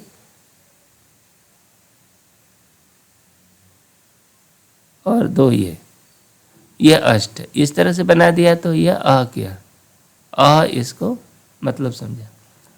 अगला देखिए, अब ये व्यंजनों की बात है, ये आपका स्वर हो गया, है ना, स्वर बस इतनी है, बहुत ज़्यादा नहीं है। और ये व्यंजन देखें क ख ग घ को और ख, ये एक्चुअली व्यंजन में एक बात जानो, अल्प प्राण और महाप्राण में ये बहुत ज़्यादा भेद नहीं करते, है ना। ये एक्चुअली ये ईरानी की जो भाषा है, यानी जंदा अवस्था की भाषा में देखो, भरती, संस्कृत में हम लोग भरती पढ़ते हैं, उसको बरईती भी बोलता है। तो ये देखो ब भ में, ईरानी लोग की भाषा में भ को ब भी पढ़ते थे, है ना। तो ये अल्प प्राण और महाप्राण में कुछ ऐसी प्रवृत्तियां भी दिखती है कि भ और भ में अंतर वो नहीं करते। वही बात यही है कि क और ख में बहुत ज़्यादा अंतर नहीं करते होंगे, लेकिन ये लिपि में शायद न करते और बाद में विभेदन बाद में हुआ है ना, ये ब और में। तो क ख के उसी तरह से अल्प प्राण महाप्राण को एक साथ लेकर पढ़ना पड़ा है। तो अब देखो, पहला अक्षर है ये लकड़ी, काष्ठ, कृतम, है ना। ये डाइस, इसको चौपड़ ऐसा होता होगा, जो भी है ये चौपड़, ये कृतम डाइस के रूप में ये बता रहे हैं, इसको कहते हैं। ये जो अक्षर है वो क के रूप में है। ये ब्राह्मी में भी क ऐसे ही लिखते हैं, है ना। ब्राह्मी का क ऐसा होगा, पर थोड़ा सा इन्होंने डिजाइनर बना दिया है। ये कृतम, ये देखिए कृतम, ये हथौड़ा, ये कुल्हाड़ी, है ना, कुल्हाड़ी में एक लगा दिया, तो इसको कृतम, काटने वाली चीज़ है। खत्री, खनित्र, है ना, कोई चीज़ है, ये खत्र जो है तो इससे खुदाई करते होंगे कोई चीज़। ये कृष, कृष जो है ये प्लाव, हल का कुछ, ये कृषि उपकरण है, ठीक है ना, ये कृष है। तो ये क और ख के लिए ये सिंबल यूज करते हैं। ब्राह्मी में क के लिए आपका ये सिंबल यूज है, और ख के लिए ये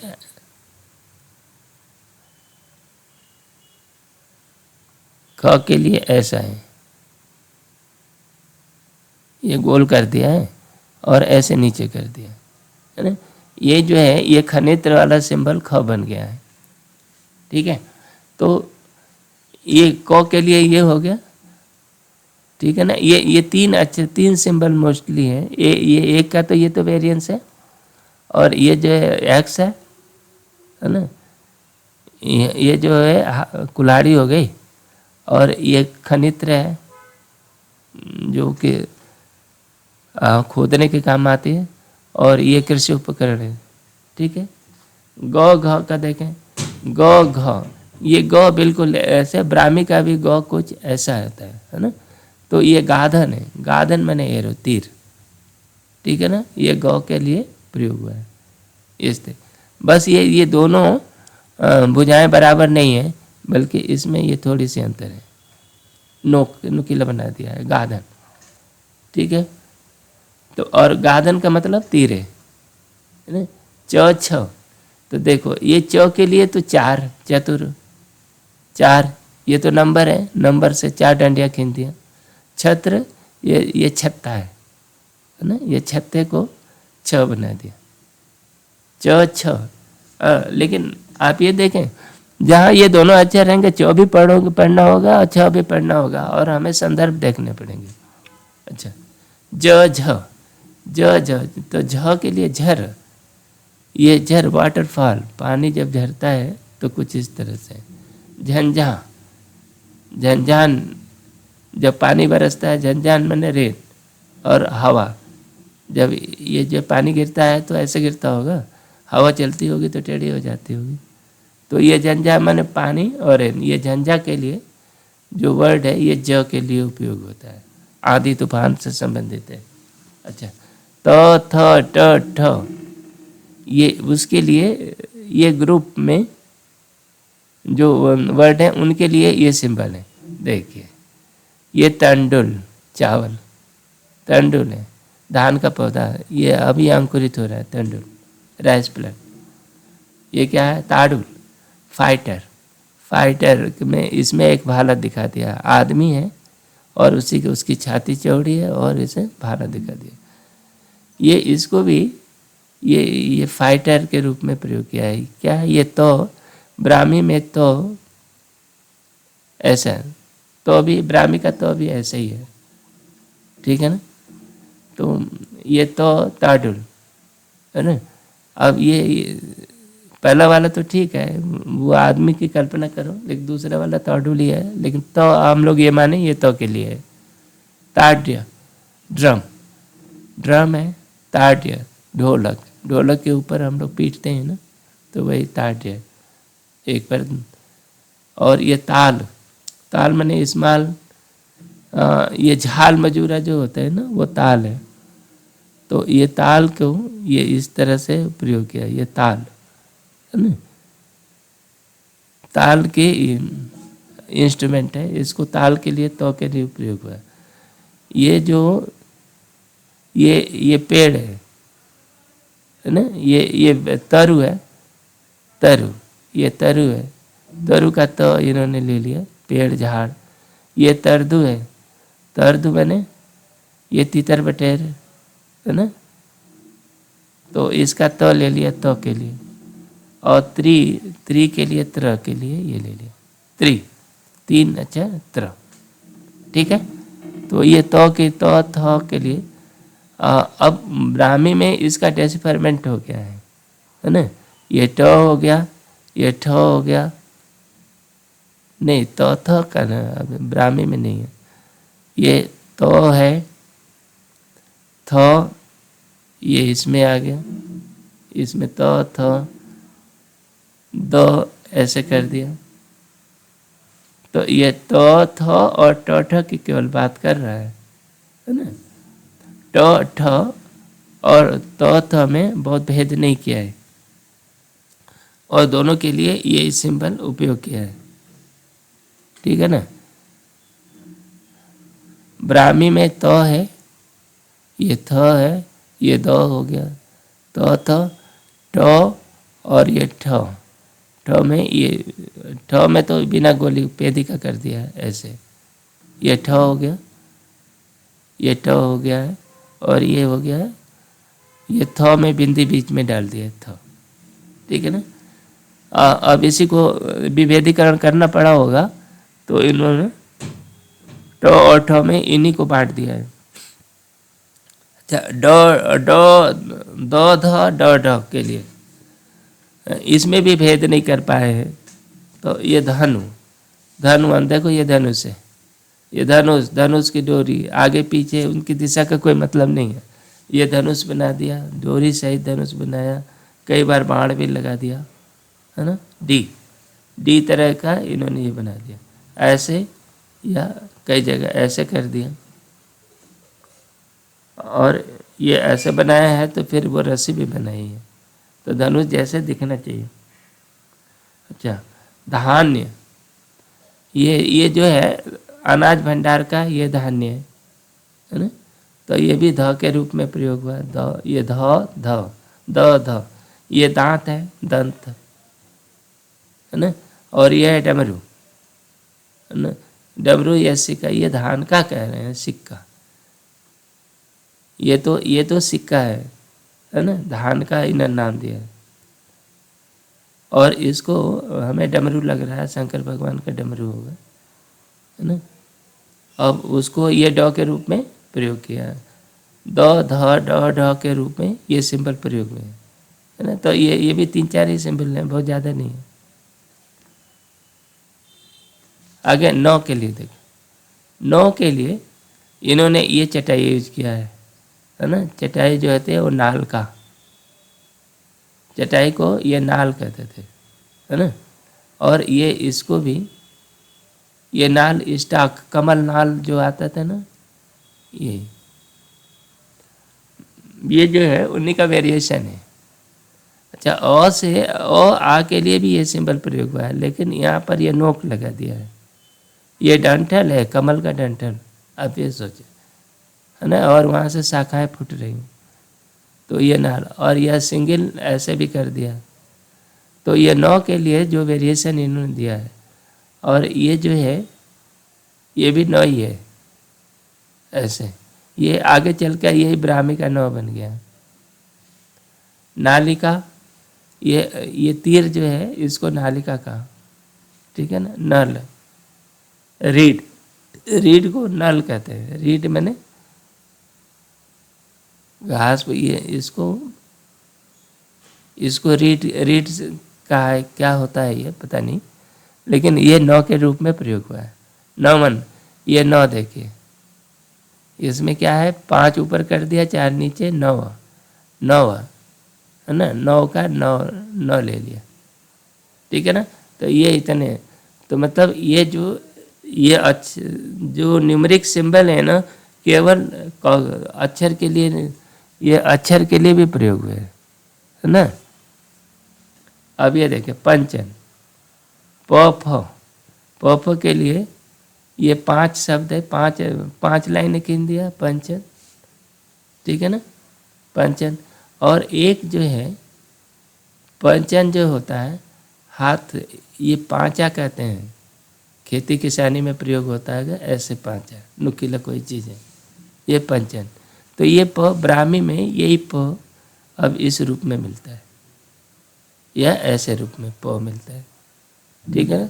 और ये फ के लिए ब्राह्मी में इसको ऐसे गोल कर दिया, हमें लोग प को फ कर दिया, प फ, देवनागरी में ऐसा हो गया, ठीक है ना। अभी भी ये अपनी ऐतिहासिकता, ये चित्र जो है अपने साथ लिए हुए, ठीक है ना। ये देवनागरी का है, ये ब्राह्मी का है प फ, और ये जो है ये पांचा बस ये घुमा है। अच्छा, पान का पत्ता, ब भ के लिए पान का पत्ता, इसको भक्ष्य पत्री कहते हैं। ये खाने के बाद वो पान चबाते होंगे, तो ये इस तरह का, ये ब भ, ये भक्षत्र, भक्षत्र ये खाना बनाने की भट्टी है ना। ये जगह ऐसा जहाँ उबे नहीं, जहाँ खाना भक्ष, भक्षत्र जिस जगह पर खाना बनता है, तो ये जो कि कुछ ये भक्षत्र का अग्नि जल रही है और इसमें कुछ बनाते होंगे भक्षत्र, तो ये भ के लिए है। तो अभी भी ब्राह्मी में ब के लिए ये प्रयोग होता है, ये सिंपल प्रयोग होता है, और भ के लिए शायद ये है ऐसे, भ के लिए कुछ इस तरह का सिंबल प्रयोग होता है, अभी आप देखेंगे। अच्छा, म के लिए इनकी लिस्ट बहुत बड़ी है।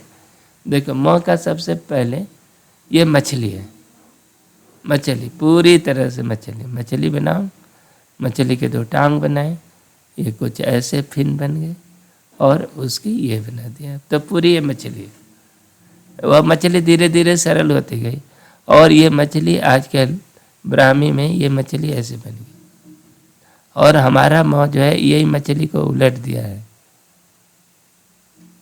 हमारा म वही मछली है जो ये, ठीक है। अब ये कोई ये मुहर है मत्स्य, ठीक है ना, इसमें सील लगाने का, सिंधु घाटी में सील बहुत मिली है, तो उसको जानते होंगे कि वो सीलिंग का मतलब क्या होता है। तो ये मत्स्य, ठीक है ना, मत्स्य एरो, इसको भी मत्स्य ही कहते हैं, वो क्या चीज़ है ये नहीं पता। ये हैरो, अच्छा हैरो, ये खुदाई उदाई का कोई वो होगा, इसका और कोई नाम देने में, हालांकि इनका मत्स्य रखा है इन्होंने, लेकिन इनको नाम म के रूप में ये प्रयोग होगा, है ना। ये ऐसा, ऐसा और ऐसा, है ना, इस तरह का सिंबल म के रूप में ही प्रयोग होगा। आप ये सोचिए, मत, ये हाथी दांत है ना, ये मतवाला हाथी, ठीक है ना, हाथी का दांत है और उसका माने सामने का चेहरा ये दिया हुआ, ये मत, गजराज मत, तो ये म है।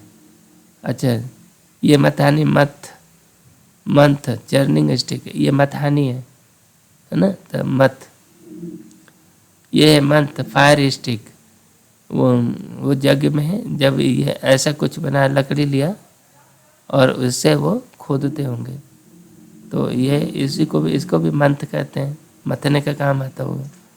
मंदार, ये मंदार का फूल है ये, और यहाँ से ये गया और यहाँ पर ये फूल खुल गया, है ना, ये मंदार का फूल, तो मंदार, तो ये म के रूप में आप ये सोच सकते हैं कि ये म है, उसी का अलग अलग वेरिएशन है। और मंदिर, मंदिर माने घर, है ना, तो मंदिर जहाँ घर है, घर का ये सिंबल के रूप में प्रयोग हुआ है ना, इस तरह से, या तो दरवाज़ा बना दिया, या ऐसा डिजाइनर जो भी है वो मंदिर के रूप में।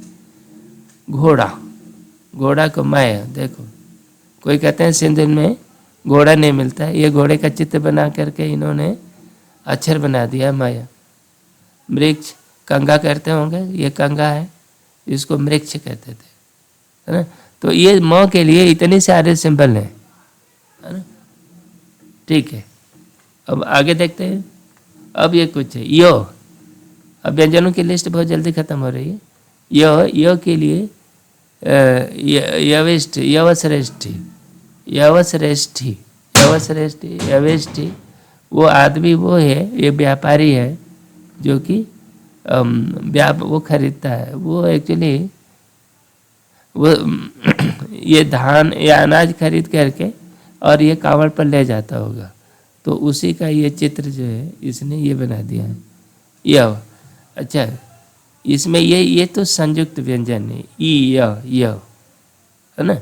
देखो इसमें ऊपर वाला ये अक्षर है ई हो गया, और ये हाथ में लगा दिया, ये हाथ में लगाया, और ये ऐसे, है ना।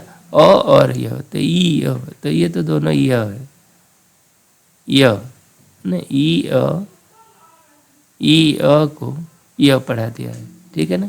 ये यष्टि है, ये बार्ली, ये यानी एक तरह से आप ये कहें कि ये अनाज काट करके बंटल बना रहा है, यह ऐसा बार्ली यव, ठीक है। ये यष्टि है, पर्ल मोतियों की लड़ी, तो इसको यष्टि कहते थे, तो य के लिए यष्टि हो गया। और यष्टि इसको भी ट्विग, ये डाल है ना, ऐसे किया, और ये डाल का ये ट्विग है यष्टि। तो य के लिए ये 3 सिंबल प्रयोग हुए, 3-4 बस।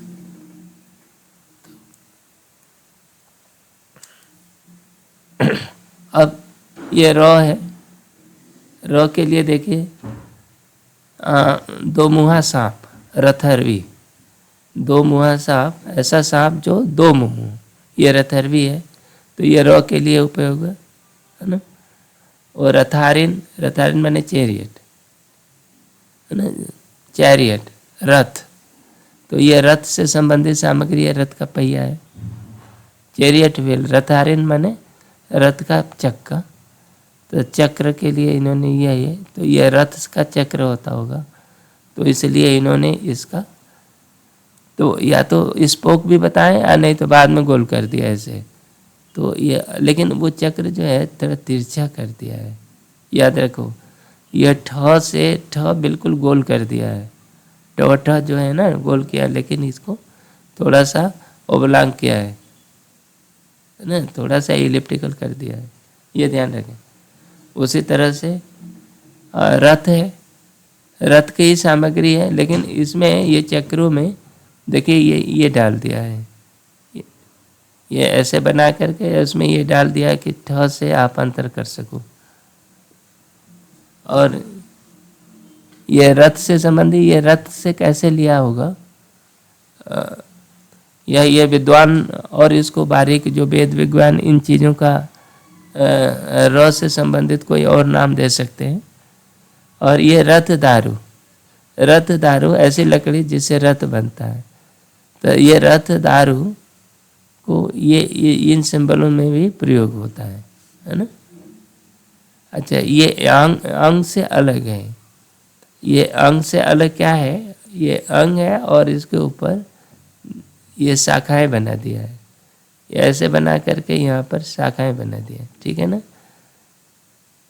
तो ये रथ दारू ये पेड़ की तरह से बनाया है, और ये 2 टहनियाँ बना दिया है, लेकिन ये अम जो बना है जार, उससे मैच करता है, तो कोलिजन न हो, इसलिए इसके नोक पर ध्यान देना पड़ेगा, ठीक है ना। और कई जगह ये गोल कर दिया है, यहाँ देखिए ऐसे करके ये गोल कर दिया, पत्ती वत्ती बना दिया है, ये कर दिया, और इसको अलग करने के लिए ऐसे कर दिया, ठीक है। और ये बीच में भी कई बार रथ में इसको और क्लियर करने के लिए ये ऐसे करके रथ का चक्का बना दिया, ये ऐसे बने, ठीक है ना। ये सिंबल र के लिए प्रयोग है। लतिका है, बस सिंपल से ल जो है लता है, ल के लिए इन्होंने ये ऐसे, और ये लतिका है, ये ऐसे टेढ़े मेढ़ी लताएं होती है, जंगल की लताएं ऐसे ही होती है। और ये ब्राह्मी का ल भी ऐसे ही है, ब्राह्मी का लौ भी ये इसी तरह बनता है, आप वो देखना। अच्छा, ये दीप बत्ती जो होती है वर्तिका, ये वर्तिका है, दीपक में लगती है। ये वी है, वी संस्कृत में दो, वी के लिए, वी का मतलब संस्कृत में दो होता है, ठीक है ना। और एक ये विटल लिप, विटल लिप क्या है, विटका, विटका ये भी कुछ है, वो पान का पत्ता है या कुछ होगा, लेकिन ये जो सिंबल है ना, ये भौ के लिए हम लोगों ने सिंबल देखा था, ये वाला, या भक्ष पत्र का, पान का पत्ते का वो सिंबल है, तो इससे ये अलग है। तो इसको इन्होंने हर जगह डिजाइनर बनाया है ना, वीटक। और ये वटी, बनियान ट्री, वट, इसको तो वटी सोचो, वट, ये बरगद का पेड़ वो। और ये वात्र, वात्र मैंने लूड़ा, वात्र रस्सी बूंद करके,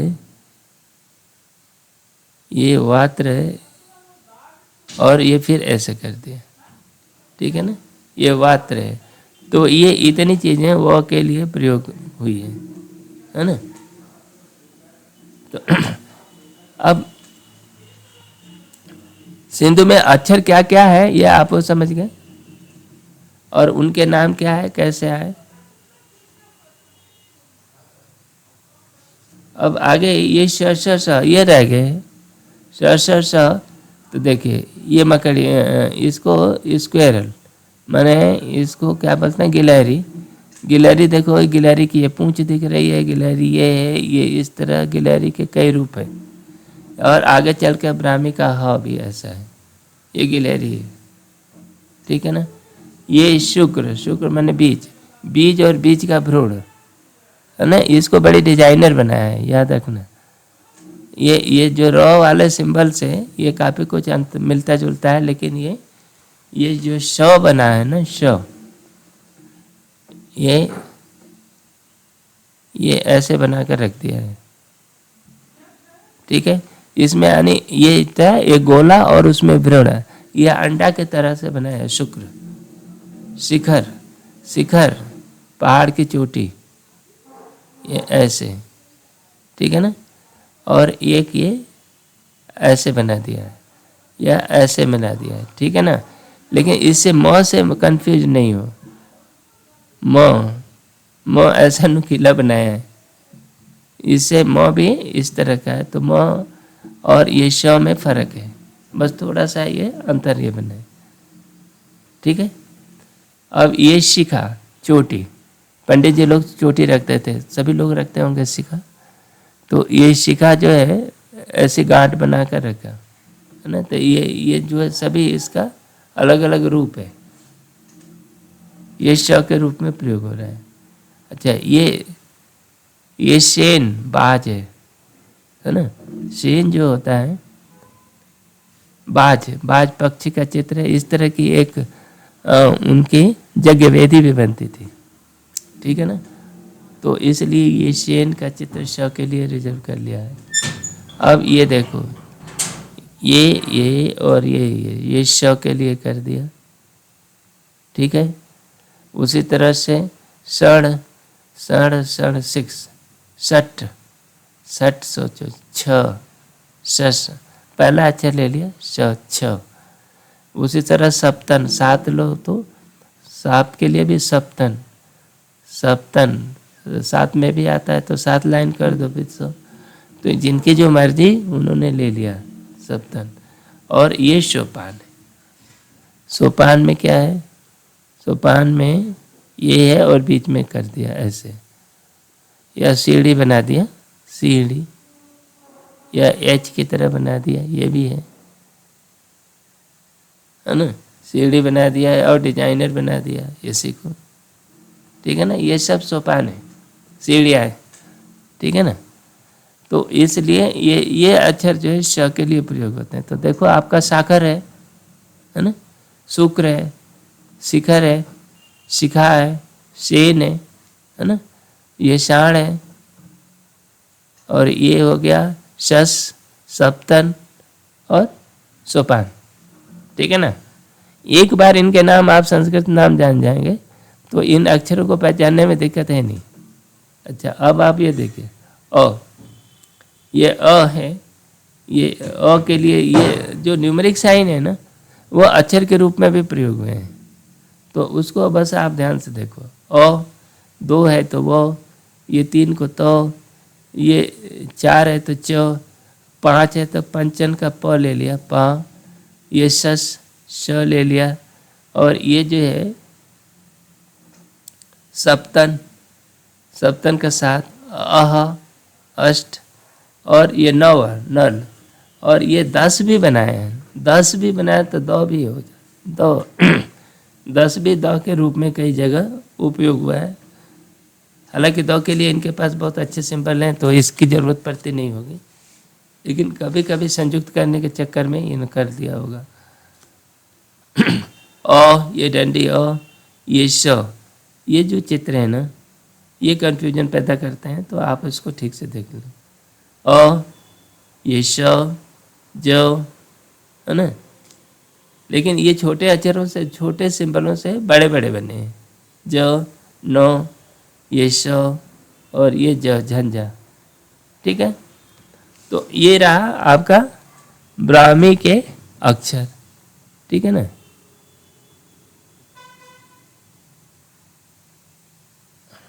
अच्छा, ब्राह्मी का अक्षर जो हम लोगों ने पढ़ा है,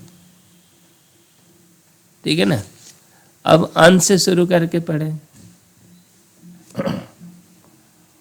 अभी तो ये देखो, यहाँ गौ से शुरू करें तो ग ज ह, गजा, ये देखो गजा, ये क्या ग द आ, ग दा चोटी शिखर, गदा स्म, गदा स्म। अब आप ये पढ़ो। ठीक है, आप पढ़ पाओगे कि नहीं। इसी तरह से ग आ, गा गा न, गान, ये क्या पढ़ा है, घ न, ये जो है इसमें एक अक्षर होता है, जैसे ये म इन्होंने बनाए ना मछली, मछली, और इसमें ये टोपी लगा दिया ऐसे या ऐसे कर दिया, तो इसको आम पढ़ते हैं, आम। तो ये घना, घना मा, ये घना मा, ये श हम, घना मा हम, ये पढ़ लिया। घना महाम का द ग्रेट डिस्ट्रॉयर, बहुत बड़ा रुद्र के लिए प्रयोग होता है, रुद्र, घना महाम, जो भयंकर है, डिस्ट्रॉयर है, रुद्र है। अब इन अक्षरों को जो है एक साथ इकट्ठा कर, जो पढ़ना चाहें तो उनको एक साथ इकट्ठा कर दिया है। औ के लिए इतने सारे पिक्चर हैं, है ना। ठीक है, आ के लिए ये है ई। तो अब ये हम लोग उस पर पूरा काफ़ी कुछ डिस्कस कर चुके हैं, है ना। तो यहाँ बस एक साथ इकट्ठा कर दिया है ना। इस वीडियो को पॉज करके आप देख सकते हैं। अब ये ब्राह्मी से आप तुलना करिए। ब्राह्मी से देखिए, पहला अक्षर इसमें ब्राह्मी है, ये ब्राह्मी है, और दूसरा अक्षर सिंधु, सरस्वती, सरस्वती लिपि है। ठीक है ना, जिसको सिंधु लिपि आप कहोगे, क्योंकि सरस्वती सिंधु इंडस सिविलाइजेशन जो थी वो सरस्वती नदी के किनारे ज़्यादा इसके साइट है। ठीक है ना, तो इसीलिए इसको हम सरस्वती सभ्यता भी कह सकते हैं। तो ये सरस्वती लिपि ये कुछ इस तरह की है। देखो ओ आप मिला, ई का देखो इच्छु, ये ई, ये दोनों में थोड़ी सी साम्य है। ऊ के लिए ये बहुत ज़्यादा साम्य नहीं दिख रहा है, लेकिन ए में इस तरह का साम्य है। ठीक है, ओपस तो अभी भी वैसे ही है, इसमें तो कोई दिक्कत है नहीं। ये और ये दोनों लगभग सिमिलर हैं। क देखिए एकदम है, ख में थोड़ी सी समानता है ना। ग तो एक ही है। घ अब अल्प प्राण और महाप्राण में अंतर नहीं है तो पता नहीं। अब ये अंग जो है जार साइन से बस ये रोटेट हो गया है। यदि आप ऐसा कर दो तो बिल्कुल ये बन जाएगा। च, च देखिए, च और इनका च ऐसा है ना, इनमें अंतर है थोड़ा सा। छ, ये ज, झ, और ब्राह्मी का झ जो है और ये सिंधु का झ दोनों एक ही जैसे हैं। यो भी कुछ कुछ मिलता जुलता है, सिंधु का यो और ये ट बिल्कुल सेम है, बस घूम गया है। ठ में भी दिक्कत नहीं है, एक ही जैसे। ये ड, ये धनुष और ड में अंतर वहाँ पर नहीं है, लेकिन यहाँ ये ड में अंतर कर दिया है। ये ढ,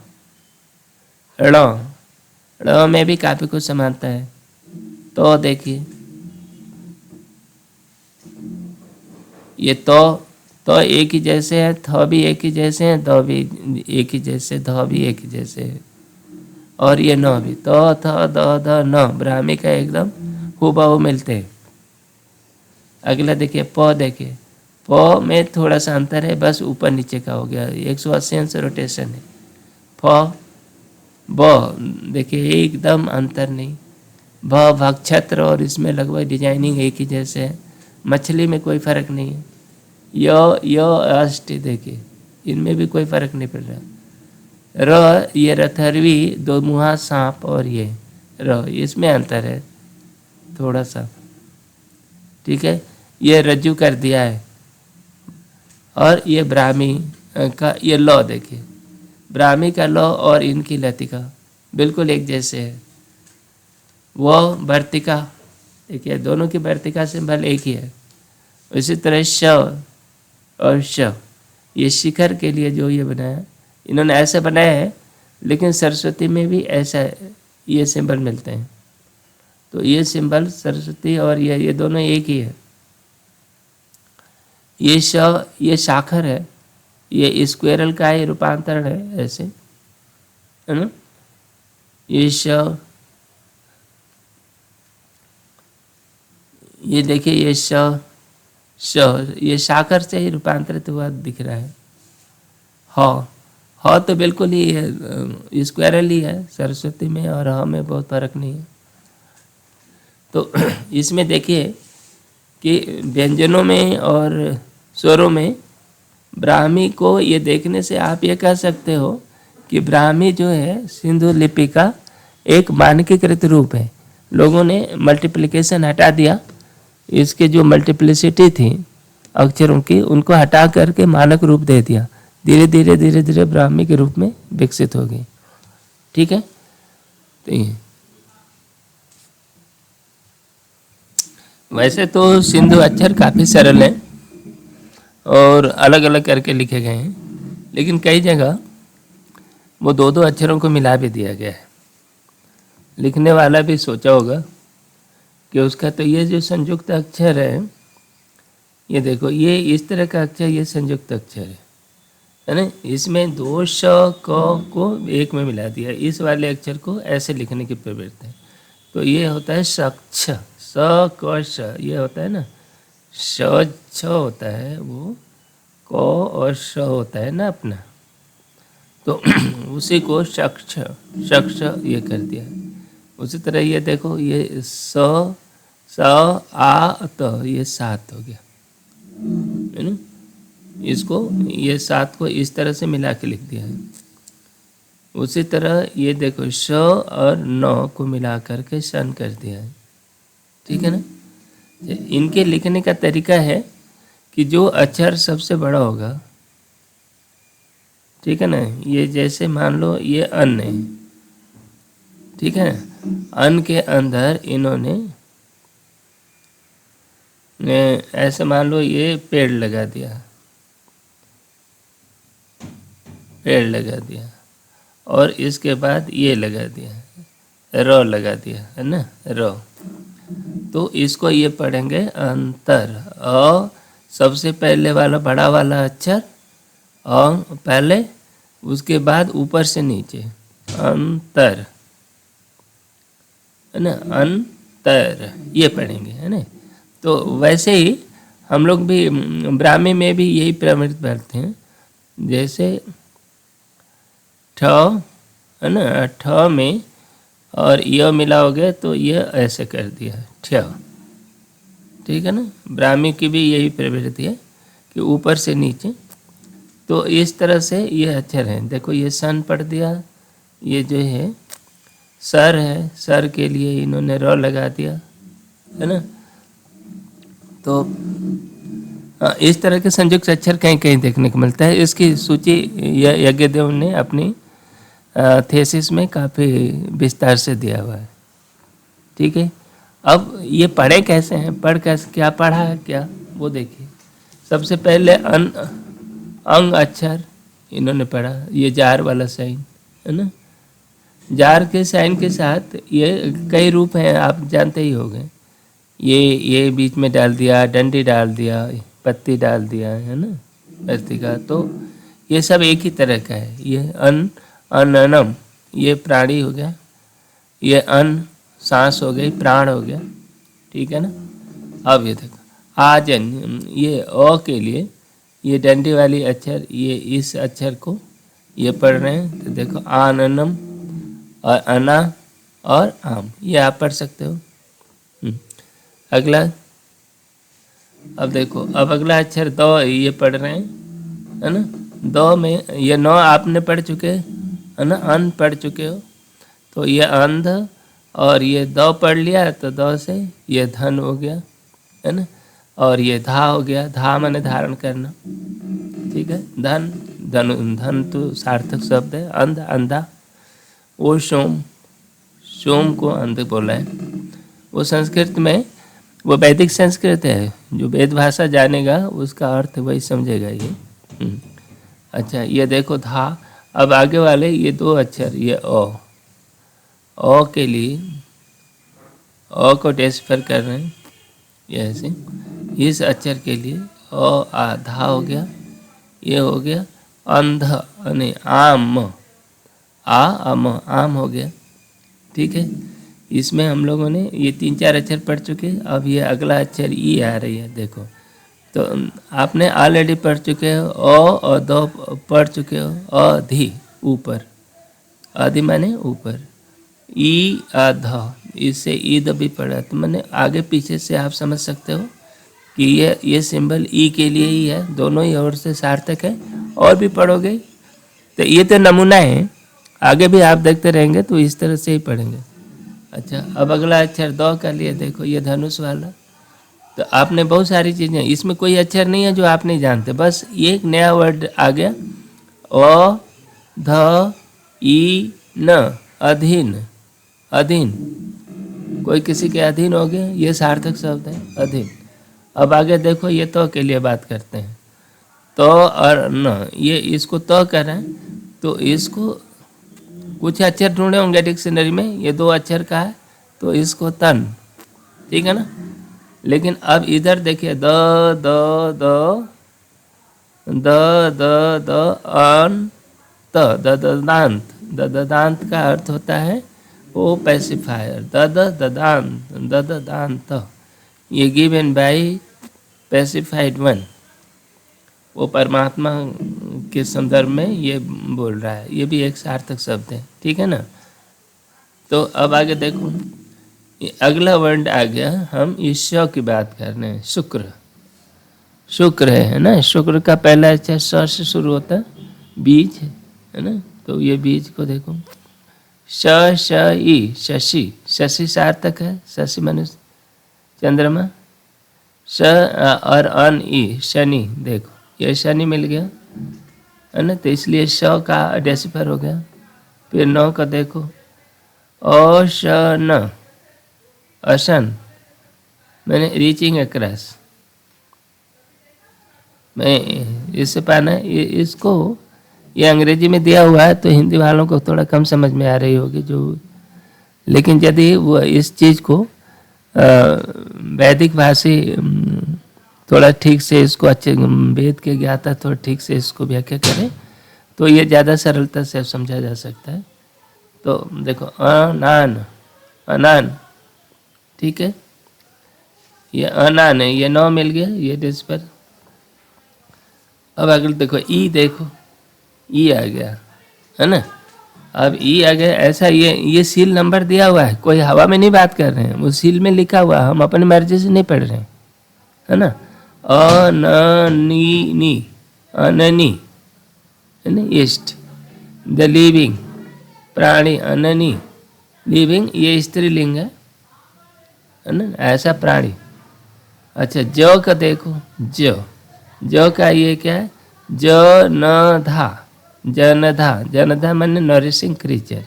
ये जो बाद में भी जो आया है ये यूनिवर्सल हो गया है।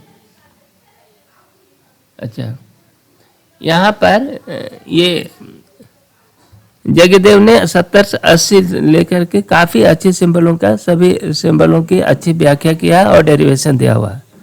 उनका लिंक, उनके डॉक्यूमेंट का लिंक मैं आपको साइन कर सकता हूँ, आपको डिस्क्रिप्शन में मैं दे देता हूँ। आप उसको यदि डिटेल पढ़ना हो तो आप उसमें पढ़ सकते हैं, है ना। और इसके बाद ये उसमें जो बड़े सील हैं, है ना, जो बड़े बड़े लेख हैं, उस लेख में क्या मिला, अब इसको ये आप पढ़िए। ये जो अभी तक जो हम लोगों ने पढ़ाई किया, इसमें बड़ी सीलों में इन्होंने निकाला है कि ये संस्कृत के मंत्र है, वैदिक मंत्र जैसे ये किसी देवता की स्तुति है, ठीक है ना। आप इनका ये कुछ दिए हुए हैं, इनकी विवेचना किए, इस चीज़ को ज़्यादा अच्छे से वो वैदिक वेद के ज्ञाता और ज़्यादा इसको अप्रिशिएट कर सकते हैं। तो ये 2-3 मंत्रों का नमूना मैं अपने यहाँ दे रहा हूँ, ठीक है ना। जैसे दाम मन कंसम न रंधन, है ना, इसको आप पढ़ सकते हो, कोई खास है नहीं। और उसका अलग अलग कर करके इन्होंने अपने स्तर पर किया है, लेकिन वो वेदों के ज्ञाता लोग इसको और अच्छे से इसकी व्याख्या कर सकते हैं कि और इस मंत्र का मतलब क्या है।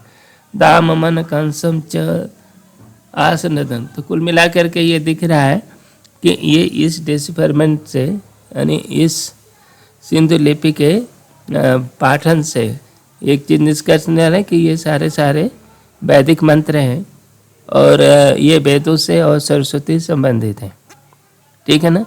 उत्तर भारत में ये संस्कृत से संबंधित है, शायद वो दक्षिण भारत में इस लिपि का उपयोग हुआ होगा, तो वो हो सकता है उसकी बैकग्राउंड भाषा तमिल हो, लेकिन लिपि तो लिपि है। ये लिपि वो ब्राह्मी लिपि तमिल के लिए भी प्रयोग होती रही है और वो संस्कृत के लिए भी प्रयोग होती रही है, तो लिपि का कोई भाषा से कोई लेना देना तो है नहीं। तो और अब लिपि एक बार पढ़ी जा चुकी, तो फिर वो अब कहीं भी किसी भाषा के लिए प्रयोग हुआ हो उसको आप अच्छे से समझ सकें। अभी दक्षिण भारत में भी खुदाइयाँ हो रही हैं, तो बहुत संभव है कि इसका और बेहतर डिस्फरमेंट हो सकेगा। तो अभी तक के डिस्कशन में हम लोगों ने क्या ये डिस्कशन किया, देखो हम लोगों ने जो डिस्कशन किया और जो हम लोग यहाँ पर तथ्य हमारे सामने हैं, उसके आधार पर हम कह सकते हैं कि सिंधु लिपि एक सरल और स्वाभाविक लिपि है। इसी तरह की लिपि मिस्र में भी और किलाक्षर लिपियाँ भी मेसोपोटामिया में भी दिखती हैं, परंतु उनसे मिलान करने पर आप बता सकते हैं कि सिंधु लिपि की गुणवत्ता उन लिपियों की अपेक्षा बहुत ही बेहतर है और बहुत ही सरल और स्वाभाविक है।